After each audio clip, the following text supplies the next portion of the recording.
marketing, which I'm going to break down a little bit for you, or we're going to break down together and do different pieces of marketing for a market, is there's some things that overlap with selling more as a vendor, and there's some things that are really separate from that kind of effort. I'm going to try to focus on those. There are two resources that are in this book. The Marketing the Market, these are both, you don't need to find them right now, but they're both sort of back in the back section, the addendum or the resource section. Marketing the Market, again, this is the best I've seen. If you just need one article, one document to read about how to market a market, this is the one that you should. And I would compare notes from what this says to what we're going to be talking about today, see if there's anything missing, see if there's anything that supports back and forth. You'll find that there is. And then another section in here, which I'm not going to talk about in detail until I get to the events section of marketing, is the Farmers Market Special Event Ideas from New York. In terms of planning events at a market, and ideas, this is all you need. You just page through this month after month, week after week, and any idea that you could possibly, no, that's not true. Many, many, many ideas have been put together seasonally, month by month, over time, for events at your market. Now, if you're a vendor, you're not really responsible for marketing your market. Somebody is. Whether it's a manager, a hired manager, a paid position, or a volunteer manager, or a committee of vendors, or just the committee of all vendors. So I hope that you find value in this, even if it's not specifically your job to market your market. How many market managers or lead vendors do we have again? Oh, okay, good. Roughly, I'm not going to write these down. How many hours a week does someone have to spend on marketing at your market? How many hours a week do they get to spend? Do I hear 2? What? 2 hours? Okay. Just marketing. Just marketing. And what that means, which we'll get to in a minute. Does this mean there are markets out there that you're not aware of any time being spent on marketing, perhaps? All right. Yes. Okay. Then the next question is, does any market here have an annual marketing budget? Yes. Good. Yes. Yes. So let's go through this quickly, because the goal of marketing is the same as the goal for vendors who want to sell more. To attract more customers, increase the frequency of visits, and increase the per sales. Next slide. Most of what marketing is about, most of what market managers do and those who are in charge of marketing is about this, attracting more customers. It's one of the lesser things that vendors can do, although you can do it too. It seems to be more of a function of markets. So the market manager, the lead vendor, the committee, or whoever it is who's helping you market your market, this is their job, is to attract more customers. Next slide. But it's also their job to be creative, just as the vendor is, to increase the number of times that each individual comes. All I'm saying, next slide. It is also the marketing job, in any way that it can, to facilitate this move from a smaller sale per transaction to a bigger sale. This is primarily vendor, but marketing can also create promotions and situations that will facilitate this for everyone, not just the individual vendor trying to accomplish it. Next. This is inescapable. If you're going to do marketing, you need time or money or both. So if you don't have time and you don't have money, it was nice having you here. I mean, there's no way you can get around it. Understand, please, that Asheville City Market, in its early years, had a $25,000 marketing budget. And you may go, oh, how could you possibly have that much money? The Carrboro market, do you know how much their marketing budget was last year? Okay, the Carrboro market, by the way, is certainly as large and probably larger, probably more prosperous, been around a lot longer than the market that I work for that a few years ago had a $25,000 budget. So it's a much established market. It's very successful. The vendors do very well there. What's their marketing budget? $400. $400. And you're going to hear, now you're going to find out why. Because I'm going to break it down for you that marketing is actually only a piece of the puzzle, and this is what the MOPS is. Those are obviously letters that stand for things. Go ahead. But time or money, you got to have one. MOPS is short for. MOPS is short for marketing, outreach, promotion, and social media. And these are different things. Next slide. Marketing is paid advertising. Now, this MOPS thing I made up to help me better think about how I could facilitate, promote, market Asheville City Market. I made this up because I wanted to put things in boxes because it was too confusing. And I looked around and said, do you really need a $25,000 budget to be effective in promoting your market? And the answer is no, you do not. This is dangerous ground now that I'm going to tread on here, but I'm just going to do it because sometimes you should say things, even if they're not altogether you're sure they're true, and you can challenge me on it. This is the least important part, the money part, the marketing part. Now, having said that, marketing is important in this sense, is very important in this sense. It's foundational. Okay? You need to have advertising in whatever way it ends up, there's a market that does billboards. Okay, in whatever form you choose, whether it's just market signs, e-newsletters, print and radio ads, rack cards and posters, there's a base that you need to have. Now, of course, that has to do with time and money again. Do you have the time? Do you have the money to do that? But I'm not discounting marketing completely. I'm just saying it's the foundation, but it's only the beginning. And this is further true by the fact that Carrboro has a $400 marketing budget. This is where their $400 goes, to this stuff. But they do other things that doesn't have to do with paid advertising. But typically, folks who want to get more customers say, well, we need better advertising. We need to get the word out. People need to know about us. And the way they choose to do that is through marketing. And then in this presentation, that means paid advertising. And again, to recapture what I said a moment ago, is it important? As a foundation, it's very important. But then once you've got that foundation laid, it's time to move on to the more important things you can do to promote your market. So the basic thing that you need, in my opinion, is something like this. This is referred to as a rack card because it fits in a rack. And if you are in tourist places or anywhere where there's information being displayed, this is a standard size of something that fits in the little slot. Now, do you need a two-sided color, glossy coated rack card for your market? No, you do not. Again, it's time and money. But you need something to represent your market that you can physically put out there or give to someone. Okay, whether it's printed in black and white on a sheet of paper, a half sheet of paper, a quarter sheet of paper, whatever it is. So this is you pay for this, and it's marketing. You're going to hand it out to people at the market. You're going to put it out in your community for people to pick up, be aware of. We used to do posters. Posters are good. We have some very beautiful posters we did in the first 4 years. They're only good if you can get people to post them for you, okay, in your community. And that may be, if you can get 50 folks, 50 businesses, organizations, parks, children's centers, anywhere where there's a wall where people go by, if you can get 50 of those or 25 of those to put a poster up for you, then posters are worth it. It just wasn't as worth it for downtown anymore because there's too many posters and it just doesn't work. So, but something like a rack card, this is from a previous year, this is the current one this year, is part of that foundation of marketing, of money that you're going to spend. Okay, the other big item, go ahead, is paid advertising, is print advertising. There's radio, there's even TV. I mean, there's some aspects of cable TV. There's some affordable options for television advertising. There are some affordable options for radio advertising. I'm just talking about, I don't know what affordable means. That's, again, you have to translate this into your own reality at your market, what affordable means. But it isn't, the cost for radio advertising is here and here. There's vastly different costs that are involved. And that's similar for print advertising.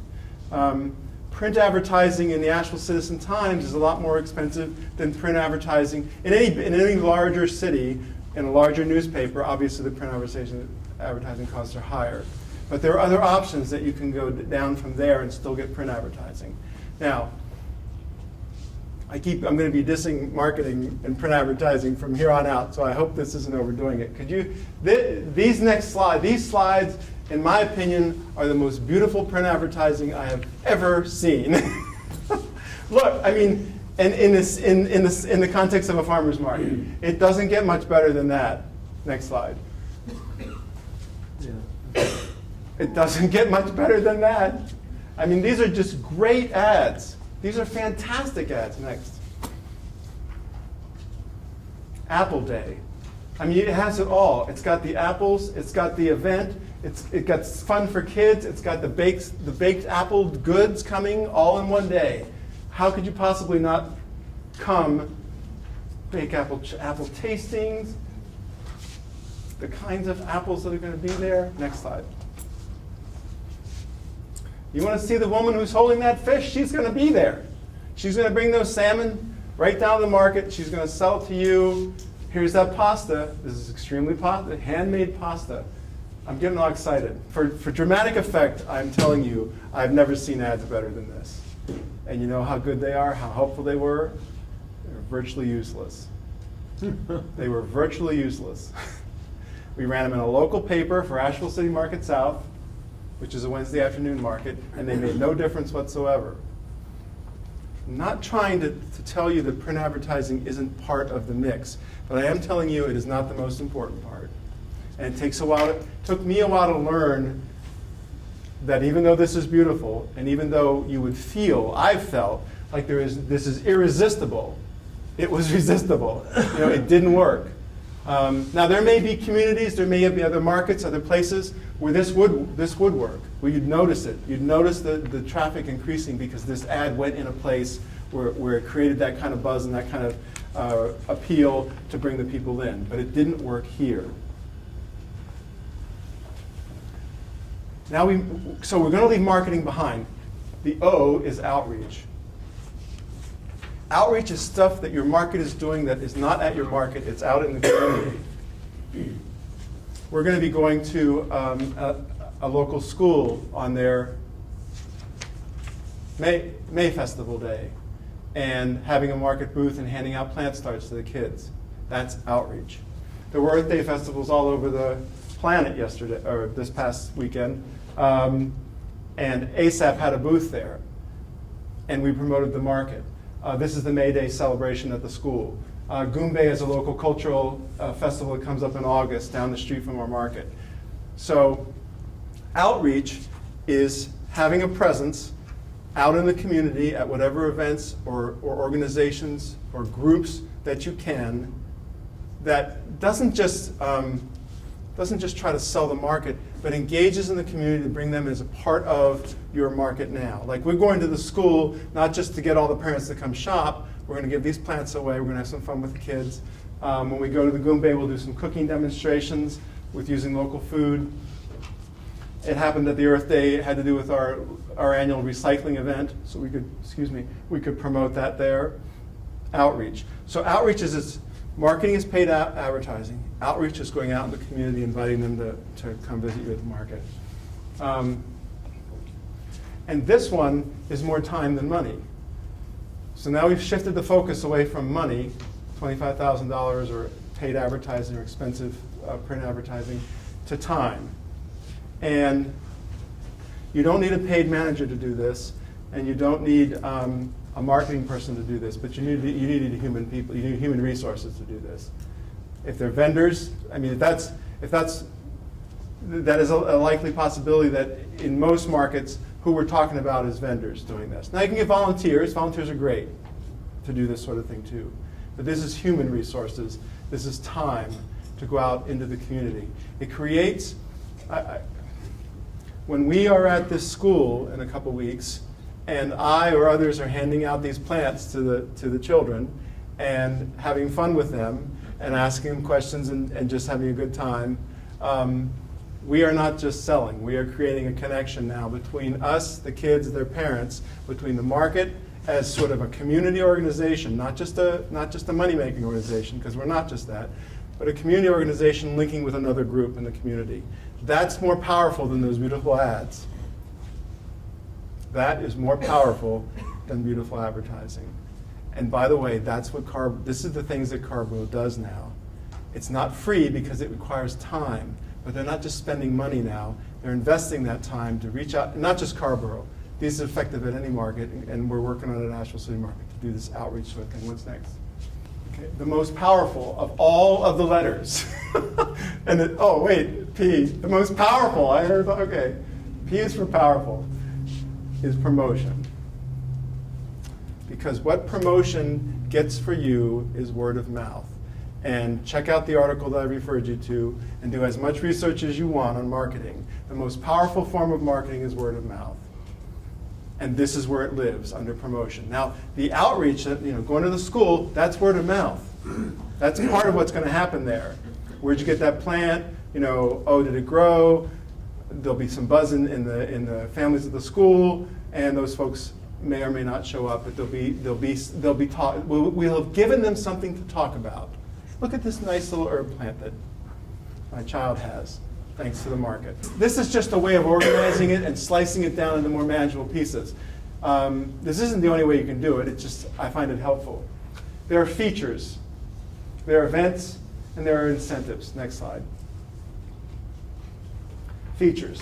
Okay, this was actually a print ad, but I'm not sharing it with you because it was a print ad.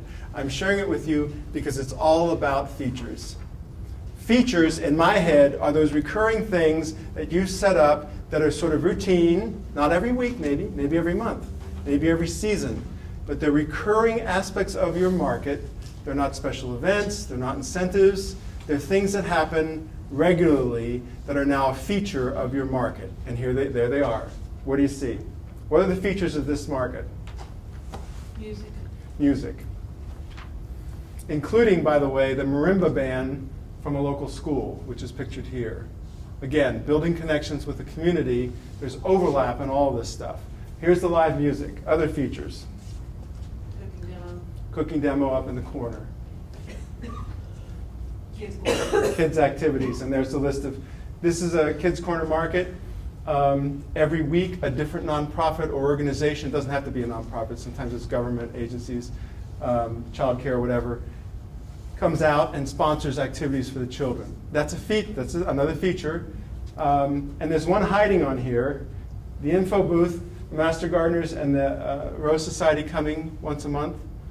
Another feature, repeats, it's always there. It's something that people come to expect when they come. When we miss a music date, I hear about it. When the musician somehow can't show up, it's like, where's the music? This is another feature, is this token program. The debit, credit, and SNAP program that we have. So this is basically, I didn't do this when we designed the ad, but that feature's up in the corner. This is an excellent example of, did I miss anything? I don't think so. Of features. And the point of all of these is that it gives people something to talk about. Did you hear Galen? Galen's really good. Have you heard Galen Kapar? No, I don't know who Galen Kapar is. He plays at the market. You got to go see him next time he plays. He's really, I'm just picking on Galen. Sherry's really good. They're all good. I had this little added thing about the bakery thing, but that's really not a feature. That's more of a, but it is. It was designed to give them something to talk about. People like baked goods. People like to get a cup of coffee and some yummy baked thing in the morning. And guess what? This is the best weekly selection of bakers you'll find in Nashville. I'm not picking on any of the bakers. A lot of good bakers in Nashville. But as in terms of a selection of baked goods, that's it. You couldn't find a better selection than you can on a Saturday morning. This Saturday morning in June. Something to talk about. Am I beating this up? What's the next slide? Another example. Now this begins to broaden a little bit into some of the other categories. Right now we were talking about, what are we talking about? Features. But the next one's events. So this begins to blend into that. Again, here are the features, the music, the cooking demo, the kids' activities. This isn't really, partnerships are part of promotional efforts at a market, or they should be. So here we've partnered with the Master Gardeners, which is also, was mentioned before, as one of the features. But we've also partnered with a local humane society to do a cat adoption event. So, and here's the feature for the token program. But in addition to those features that are repeated or routine or once a month, once a season, whatever there are, you can also do the next part of the promotions after features is events. So here's an example of an event, this cat adoption event that we had. Next Saturday there's we had Plant Day. Here's Plant Day. Next Saturday is Recycling Day. Now, for events, all you need is in that book. You go look at that book, find Strawberry Day, National Honey Day, anything that any farmer's market has ever done as a themed event is written in that book and laid out seasonally. In addition to having the event, you need to give folks something to talk about to get them to come to the event.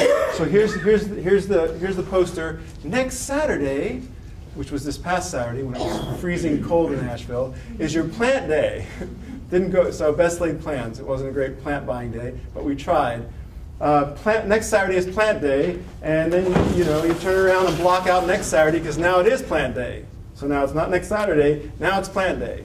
So if you can create your visuals to help you promote ahead preview, we can actually refer to these as preview posters now, and then also promote the day of, you get a double use out of them. This was actually a print ad, had a little bit more detail in it. This was made a little bit more generic because we're hoping to use these in future years and have a plant day every year. Jess and I were, Jess is the assistant, in addition to other things that she does at ASAP, Jess is assistant manager at the market. And we sat at the market this past Saturday with this sign. And we also had a second display because next week is hard to recycle week. When you do the idea of promotions at the market physically is to have actually a physical presence at the market that is engaging the customers just as a vendor would to sell, is engaging the customers to promote. You reach out beyond your world when you do print advertising. You reach out beyond your world when you do outreach. But many of these promotional things, though you put them in print advertising and put them out in the world, are about what's happening right then and there at the market. That now as these people go by, these human beings that you can interact with, you are drawing their attention to these promotional opportunities, these promotional events, whether they're features or not. So in this case, we put the plant out, we put the plant sign out, we put some flats of plants around it, we have a little booth that's for promotions, and the customers walk by and ignore the sign. The customers walk by and they ignore the sign. You can just watch. I mean, 1 in 10 stops and looks at the sign. So it's time or money. You need to have a presence to do effective promotion, to give people something to talk about. You need to have a human presence at your market doing this promotional efforts, whether it's, this is really hard if you don't have staff. Having a vendor do it, a spouse of a vendor, a friend of the market doing it, but a physical person standing there to engage the customers as they come by and let them know that there's something here that they want to know about and they want to talk about. So this past Saturday, next Saturday is our Hard to Recycle Day. So this Saturday, the display was a microwave, an old TV, some batteries, a compact fluorescent bulb, all stacked up around a sign like this, a table, with then a big post that said, here's everything you can recycle next week that's hard to recycle. And I, Jess, Trish, stood there and said, hey, you want to get rid of this stuff? See all this? You got anything like this at home? You want to get rid of it? Here's a sign that says what that. Now, ask me for 10 ideas like that, and I don't have them. That's the only one I have where a physical person is standing up there, engaging the customers, and it is so effective.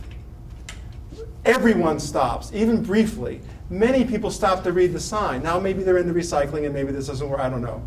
But they stop to read the sign in part because it's an eye-catching display, there's a human being talking to them, and it's something that now they're going to tell their friends. They're going to tell their friends that next Saturday, don't forget, it's Hard to Recycle Day at the market. Of course, we're not selling recycling, but bringing people in, this will bring more people in the market for that event. No? The comment Yes. I would make it is all about the experience for the customer. That's really what you're wanting to do in that engagement, and you want to make that You want to make that experience memorable for them, because they can't experience this anywhere but at the Asheville City Market.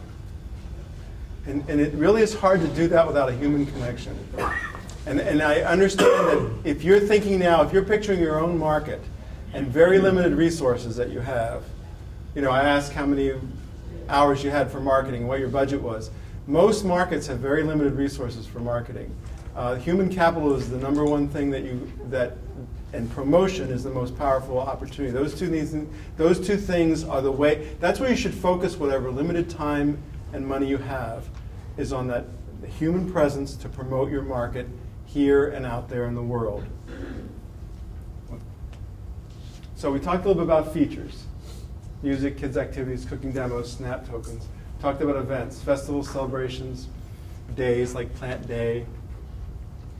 The last one's kind of fun, and it's tricky, but I have some good news about that. Incentives. Again, this is about getting word of mouth.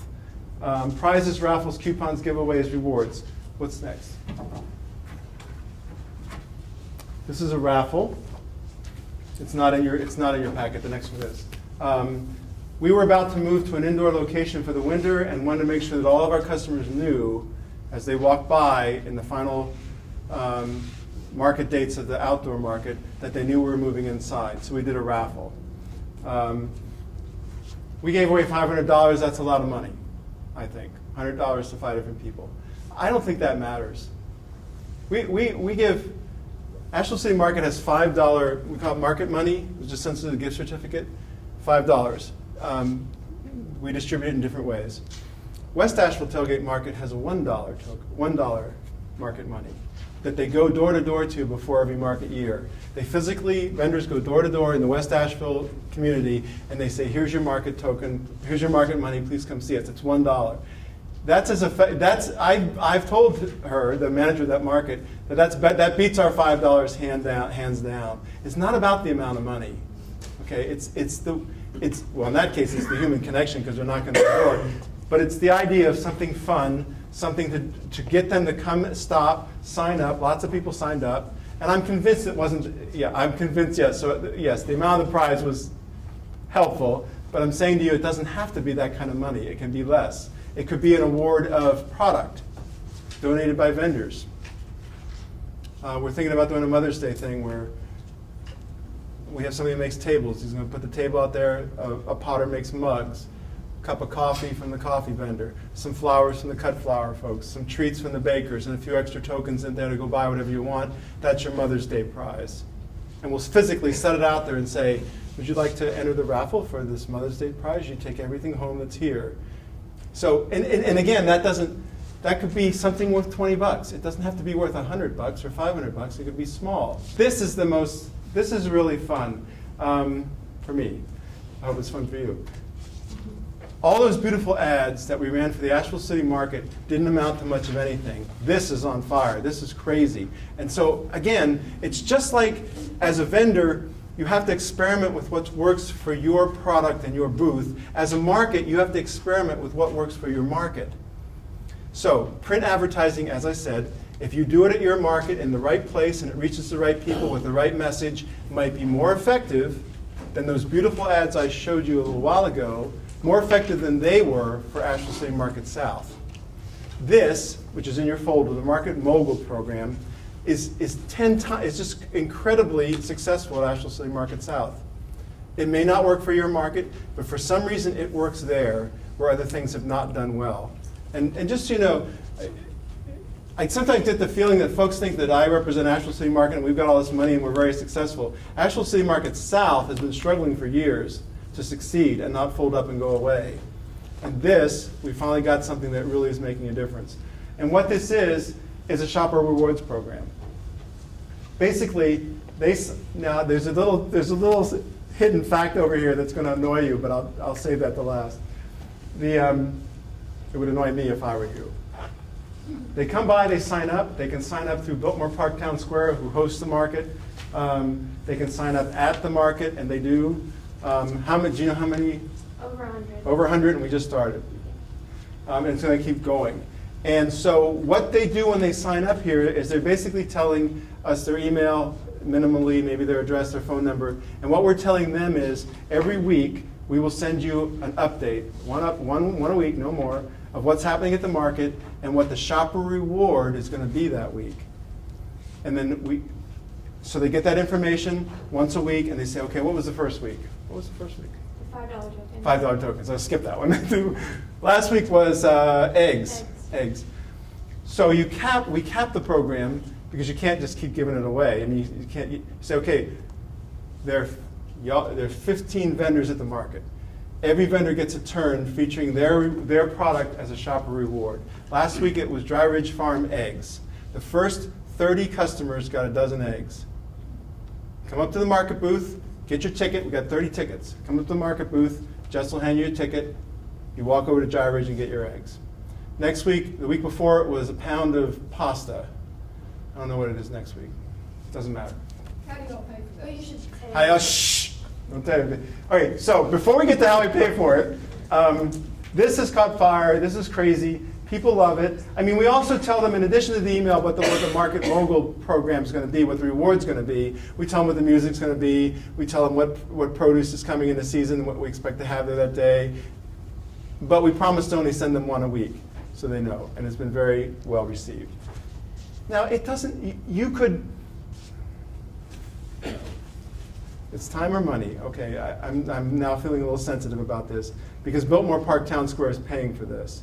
So our host is underwriting the cost of covering this $125 a week, which over a season is $4,000. So basically our host is giving us $4,000. That's a great, I mean, go get it if you can get it. I mean, if there's organizations, groups in the community that would be willing to support your market, this is one of those mechanisms where they can. I now feel like I've just kind of undermined the whole argument because it is a lot of money involved. It doesn't have to be a lot of money. You know, we're going to have, for instance, we're going to have the tree vendors going to give some away. He's going to give 4 trees. But it could be a loaf of bread. You know, I mean, the idea is, most people who sign up to this program don't get anything.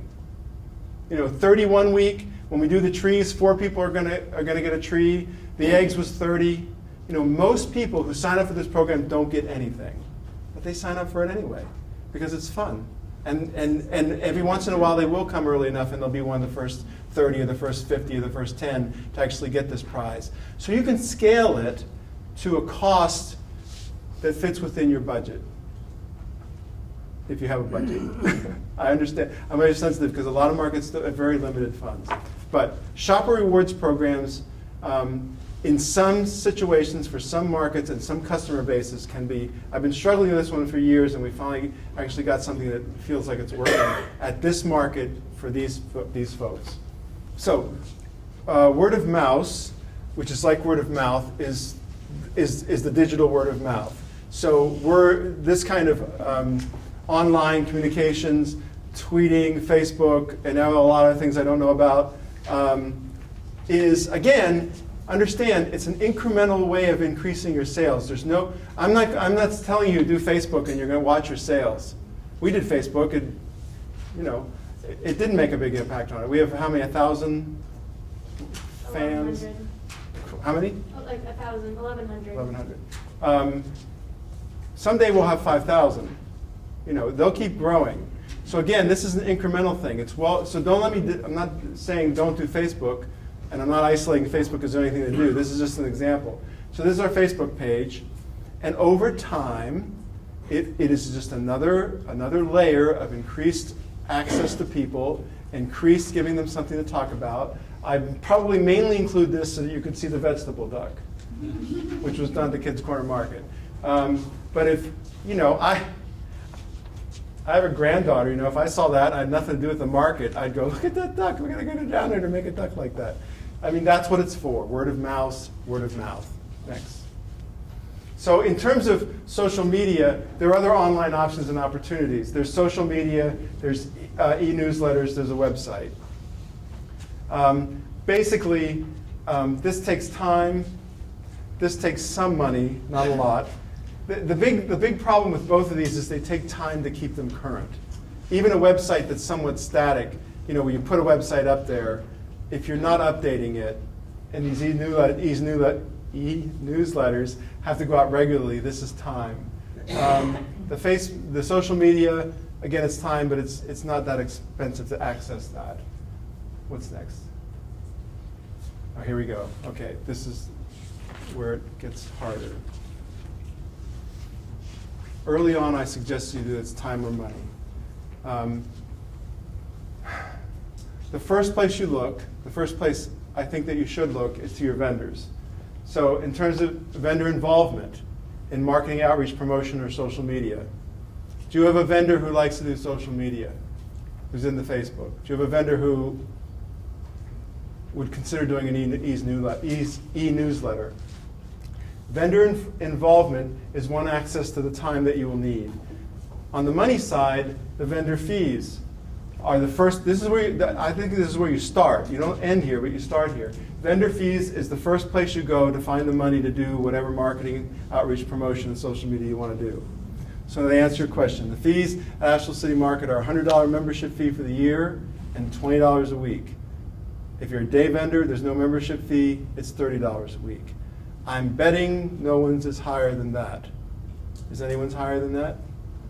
Okay, so Asheville City Market, again, what you have here is a spectrum. You have a market like Asheville City Market whose fees are at the highest end they could be. And then you go down to markets that basically don't charge, maybe it's $5 for the year. I don't know, I don't want to know, I know there's, if I ask you all, there's quite a bit of variety, but it tends to live on the lower end. So there isn't a lot of money coming from vendor fees. I understand that. And this is a hard nut to crack too. All of you, whether you're a farmer or a baker or a jam maker or whatever you're doing, don't have a lot of time. So, but again, okay, let me stop myself. Other ways to access time are volunteers and community partners. Now, volunteers, if you get them and they're reliable, are great. They're invaluable. They do. Again, a volunteer who likes to do social media, great. A volunteer likes to sit at a table at a parade or a festival somewhere out in the community and represent the market, that's great. They're hard to find, but they're there. You probably already have some. Or some people will be willing to do it. Match your volunteers to what they're interested in. So if they're working at a library, have them come to the market and read books to kids. There's all kinds of creative ways of accessing people in ways that they, not only because they want to help the market, because it's fun for them what they're doing while they're helping the market. You need to be, as with a vendor, you need to be creative. Community partners, I think there's a real potential there. You look around your community, this Asheville, point to the sign that's not there, Asheville Greenworks does recycling, the Humane Society, Friends of the Library. They're all, there's, your communities, what organizations are out there. Partner with them. Partner with them to their benefit and to yours. We call these partnerships value added. When someone comes from the outside and puts a booth at the market that is not a vendor, like the Master Gardeners or the Rose Society, they are a value added partner at the vendor. In other words, they bring value to the market and to our customers. They have to do that. We're giving them value back. They're getting exposure to the customers as they go by. They need to bring value in too. So it's a partnership where both can benefit. And they're out there. Your friends, your neighbors know people who would be willing to become partners and provide some of the time that you need to accomplish this marketing, outreach, promotion, and social media. In terms of money, it gets tougher. Grant funding is great if you can get it. And you can, and markets do. Markets can be very successful at getting grant funding. And you can call ASAP for help and suggestions on how that you can be effective doing that. Because ASAP is very excited with grant funding. Of course, what's the problem with grant funding? The grants run out, they end. And then so it's not sustainable, it's not a sustainable model, but it can be a sustainable startup. You could invest in some things that you can use over and over again. So it can be something that is helpful over time, even when the funding ends, because you've invested in your market to help you promote moving forward. And then market sponsors. I think this is similar to the community partners. Market sponsors, who? Allegheny Farmers Market, Would you just tell me at the beginning? Allegheny Farmers Market wanted a children's corner, and they asked Rotary if Rotary would support their children's corner to the tune of $500, and Rotary said, sure. And they wrote him a check. And all they had to do was ask. Now, understand that they didn't say, could you give me $500 because I needed to promote my market? They went to the Rotary and they said, could you give me $500 because we want to do a reading corner for kids? So again, just like here, if you match the folks out in the community who might have some funds, some discretionary funds to invest in their community and approach them in a way that packages it that makes sense for them, these other than here, which is limited, vendor fees and vendor involvement is very limited. These are the places I think that need to be targeted. And again, it's over time. It's not all at once. I'm getting ahead of myself. What's the next slide? I'm probably the worst offender of this. I want it all done now. I want it all done now, and I want it all done right. And I want it to be all successful right now. And that can be a block to actually making progress. So year one, you have limited time, you have limited money, do seasonal events and try to get music. Now that means three events a year. When I say seasonal, I'm saying, what are they? Spring, summer, and fall. Right, 3 events. That's all, just 3. Now, that's much more doable than opening this resource and seeing, we could have an event in May, we could have 3 in July, we could have 4 in August, because look at all the stuff we could do. Take a deep breath and do 1 each season. Now you've got 3 events going on. Bring in music. Drop music, bring in kids activities. Drop that, bring in cooking demos. In other words, build incrementally, as you do with anything else that I've been suggesting to you today, to get to where you want to be. Year 2, then maybe we're doing monthly events, and now we've added not just music, but now we have cooking demos. Year 3, every other week. At some point, you need to start measuring your success. If you don't do this, this is something a volunteer could do. I want to talk about vendor sales reports, but customer counts. I mean, which is more important? I know which one's more important to me, because I never do the other one. And I get in trouble sometimes.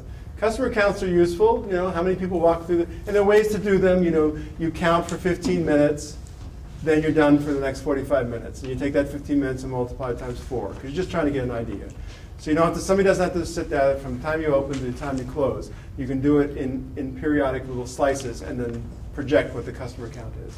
And that could be, did we have more customers on plant day? Did we have, did something why did the customers go up all of a sudden? This is information that you begin to think about if you have time or money to be able to invest in it.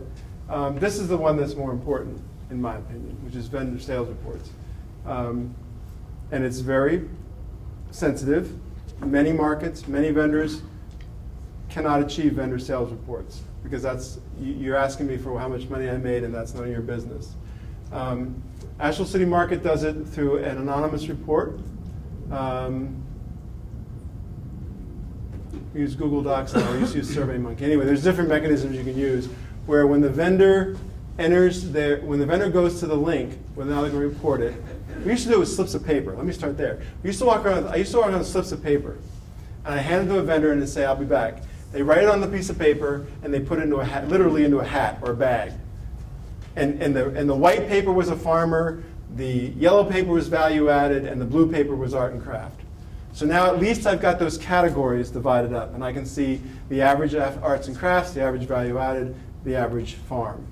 Then we went digitally, and now there's other ways you can do it where you can collect it, where there's no way that the person collecting the information knows who this was. They only know that they were a farmer, or they only know that they were art and craft vendor. Okay, so that helps. And you don't need to get complete reporting to be able to project. If you get 75% reporting, you can project the other 25%. You're getting a fairly decent number. Why? Because you need to know what's happening. Maybe this is me as a market manager. I feel like I need to know what's happening. The problem, the thing that this helps overcome, and it's probably as useful as anything, because you can get derailed by anecdotes. By that I mean, go around any market on any day and ask every vendor how they're doing, and some percentage is saying this is an awful day. This is the worst day I've ever had. This market just needs to do more marketing. it's all bad, I can't believe how much my sales have dropped. And if you base your decisions and what your strategies on those kind of stories, it just isn't helping you. It isn't getting you where you need. You need some idea of what's really happening at your market sort of objectively. Because you could walk around and find another 20 vendors that says the best day I've ever had. So that's not a way to gauge the success of your marketing, outreach, promotion, and social media. You need to get some numbers. Yes? That's marketing, outreach, promotion, and social media. I hope by breaking it out that way, it helped you think more creatively about what the options really are and not focus solely on one possibility. But there are many ways to create word of mouth in your communities. This is in your book on page something, 9. So this book, this best practices handbook or guidebook or whatever for farmers markets, precedes these presentations. This is a little dated. This has been around a little while. So it does have a breakdown of the MOPS by the kind of thing that happens under each one of those things, paid advertising and so forth. It references the resources that are in the back of the book. It also gives you 1, 2, 3, 4, 5, 6 best practices for marketing, outreach, promotion, and social media. Let's see if we covered them all. The first is give folks something to talk about. Check. And that should be number 1. So give people something to talk about. Number 2, print materials and signs. That references the postcards or the rack cards and having some minimal level of materials that can be given out. Signage. I don't think I say anything about signs. That's why I'm going over here. See the sign when you came in, farmers market? That kind of signage is a form of marketing that's very important too.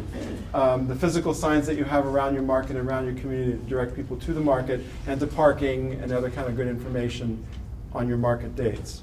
Community events, we did. Here's media coverage. This is one I didn't talk to you about. Media coverage is free coverage by the media about something that's happening at your market. All forms of media, whether it's print or radio, whatever, even TV, is looking for community events.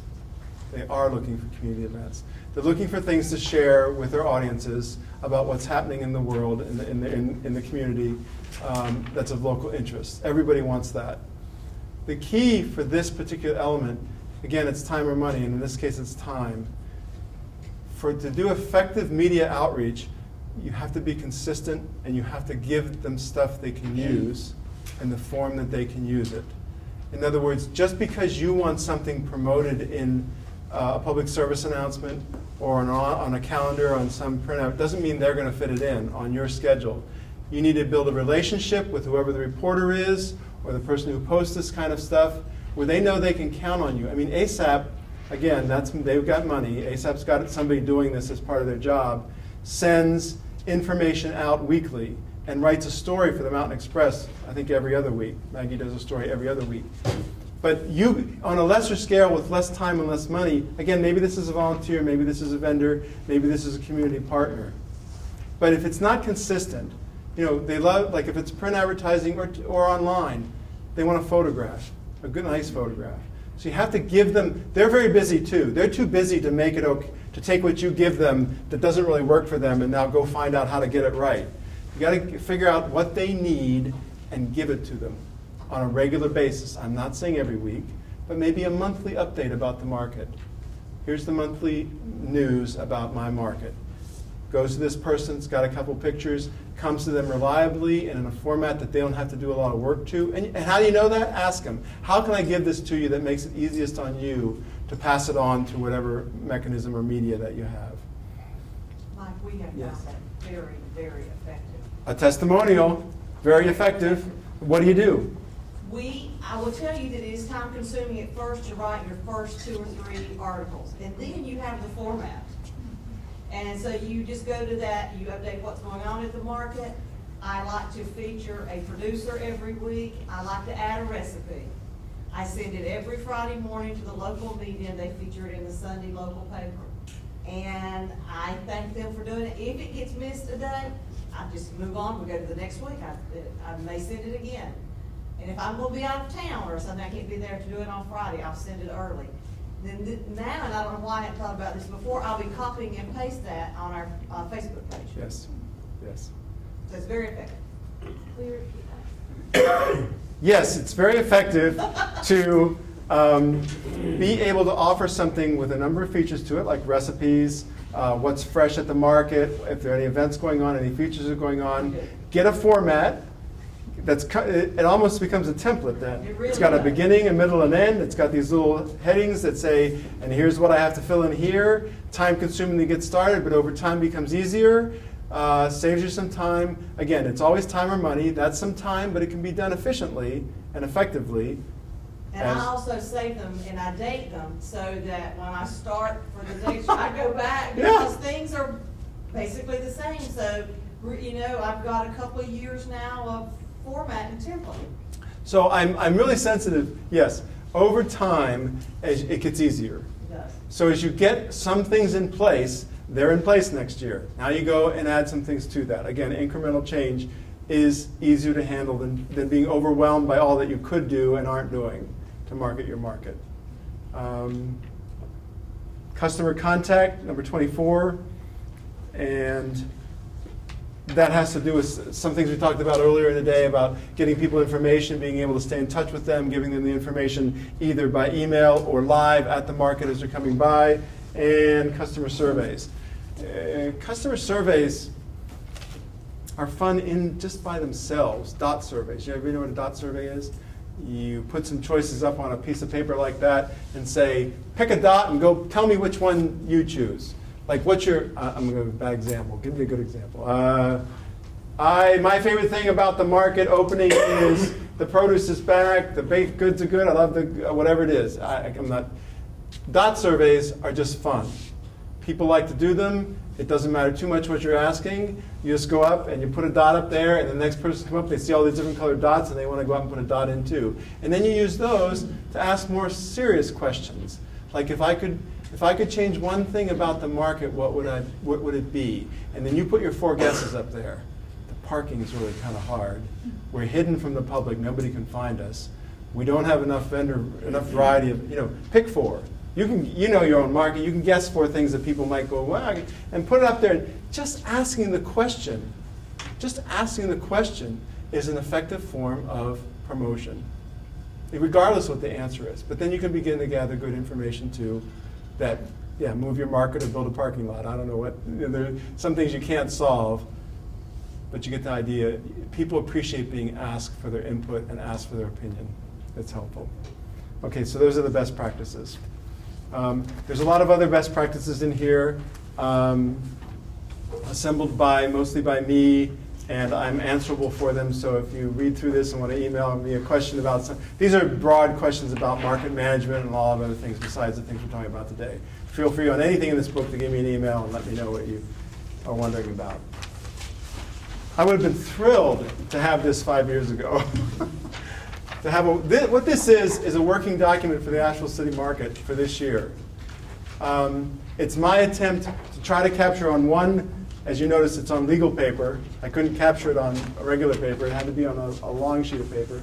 Why are you shaking your head? The things that are going on. So this is nothing but a work in progress. This is like pulling the curtain behind and seeing what's going on. This is behind the scenes. There could be typos. There's mistakes. There's stuff that's not going to happen. It's just a real thing, a work in progress that I and the Oversight Committee and Jess and Trish at the market are working on for this year. And it's already started to change. There's already things that have fallen through the cracks and aren't working. But let me just show you what the little format is. What's that? Music. So we're going to have music every week. We know a month out who it's going to be. That includes, it gets put on Facebook, included on our print ads, wherever we want to put it out, let people know what the music's going to be. KCM is Kids Corner Market. So we know that in the summer, in June, July, and August, we're going to have our Kids Corner Market booth. This is a SNAP bonus program. In these 2 months, this is funded by a grant. Folks who come up and use their EBT cards or SNAP cards will get a bonus token, a $5 token for using their SNAP card. So this is a promotional event. This is cooking demos, and it's pretty rough. Nate from Knife and Fork and Spruce Pine comes down and does some grilling around the 4th of July. We have a contact with AB Tech and their culinary school that hopefully going to do. But the cooking this is one of the ones that's falling by the wayside. I haven't had time to really bring it together in terms of promotional events, word of mouth events at the market. Why are the dates over here? I don't know. Probably because this is really built from, I just started adding this to Excel spreadsheet. So maybe, this isn't, it is what it is. Promotions. So here we have the Plant to Plant Day, which is what its original name was, and nobody liked it, so we called it Plant Day. Previewed on this week, shows up on this week. The Hard to Recycle gets previewed up on this week, shows up on this week.